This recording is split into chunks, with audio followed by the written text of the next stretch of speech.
재료라도 어떻게 조리해서 먹느냐에 따라서 효능이 달라질 수 있을 것 같은데 네. 뭐 요즘은 생식으로도 먹고 구워서도 먹고 쪄서도 먹는데 어떻게 조리해서 먹는 게 또 가장 좋을까요? 그러니까 무가 소화를 촉진시키는 것은 무에 있는 소화 효소 때문이기도 하지만 이런 십자가 채소가 가지고 있는 특이한 성분인 이소티오시아네이트라고 하는 성분이거든요. 이게 휘발적으로 해서 매운맛을 내면서 위장 기능을 促진하는 데 도움이 되는 겁니다. 이제 이 성분은 생으로 먹었을 때가 가장 효과적입니다. 근데 생으로 먹었을 때 쑥 내려가게 하기 때문에 그냥 그대로 나박썰기로 그야말로 썰어서 드시는 게 가장 좋은데요. 다만 이게 조금 매워서 속이 쓰린 분들이 계시면 요걸 이제 그 믹서기로 갈아서 드시게 되면 조금 휘발돼서 날아가기 때문에 약간 조금 더 편하게 드실 수가 있습니다. 그래도 속 쓰리는 분이 있으시게 되면 그 채 썰어서 그냥 후라이팬에다가 물만 넣고 그 무나물 하듯이 이렇게 볶아서 상시적으로 드시면 더 도움이 되고요. 이제 그것도 조금 속이 쓰리면서 먹기 불편하다 그러시면 탕으로 이제 묵국을 끓여서 드시면 좋습니다. 그래서 생으로 먹게 되면 효과는 좋지만 약간의 부작용이 있을 수가 있고 익혀 먹을수록 효과는 조금 떨어지지만 부작용도 적다 이렇게 보시면 되겠습니다. 옛날에 무밥 많이 해 먹었는데. 맞아요. 그죠? 밥 안에다가 무를 밥할 때 집어넣어가지고 이렇게 채 썰어서 그리고 양념간장 얹어가지고 이렇게 비벼 먹으면 맛있잖아요. 그게 다 소화 잘 되라고. 그때는 양식이 없어서 늘려 먹는다고 그랬어요. 먹을 게 없어서 그랬군요. 소화가 너무 잘 됐어요. 뒤돌아서면 배고프고 먹을 게 없었던 시절이. 시대가 우리랑 차이가 많이 날 텐데. 자리를 이렇게 두 분이 같이 붙어 앉으세요?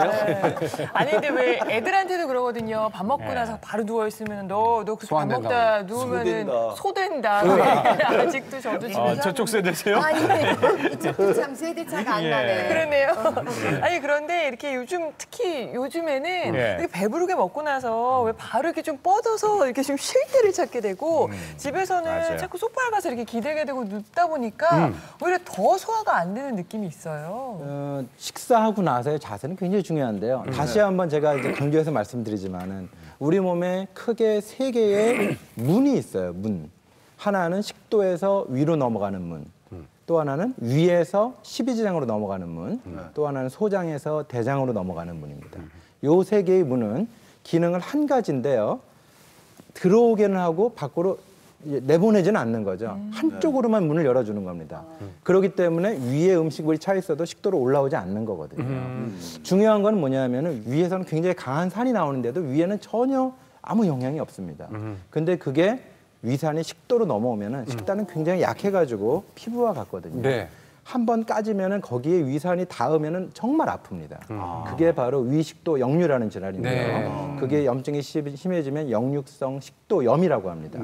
다시 말씀드리지만은 위가 비기 전에 누우면은 위에 있던 위산과 섞인 음식물이 식도로 올라오는 거거든요. 굉장히 중요합니다. 식사하시고 나서 바로 눕는다? 이거는 거의 식도를 일부러 손상을 시키려고 작정을 하신 분들이다. 이렇게 기억을 하시면 되겠습니다. 그럼 한 몇 분까지는 최대한 앉아 있거나 비스듬히 좀 일반인들도 한 30분 정도는 누우시면 안 돼요. 특히 저녁 식사하고 나서는 누우시면 안 되고 제일 나쁜 게 야식이죠. 저녁 식사를 6시, 7시에 하셨는데 밤 11시에 배고프다고 뭐 하나 드시고 바로 누우세요. 그게 바로 식도로 올라오는 겁니다. 맞아요. 그래서 새벽에 그게 쓰리게 되는 거죠.